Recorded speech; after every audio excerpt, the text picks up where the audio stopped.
사랑을 했다 우리가 만나 지우지 못할 추억이 됐다. Kailan mo nga yung tugtugbot, hindi kong pakinggan ng balita. Ikalabing-anim ng Marso 2020 ng kasalukuyan, kinumpirma na ni Presidential Spokesperson Salvador Panelo na inilagay na ni Pangulong Rodrigo Duterte sa Enhanced Community Quarantine ang buong Luzon kasunod ng pagdami ng kaso't namamatay coronavirus disease o COVID-19. President Rodrigo Duterte just announced an enhanced community quarantine in the entire Luzon.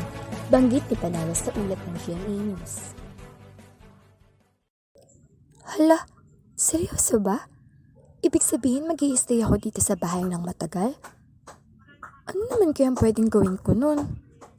Kaibasa na unang Metro Manila Community Quarantine, suspendido na rin ang transportasyon at ilalagay sa striktong home quarantine ang bawat kabahayan.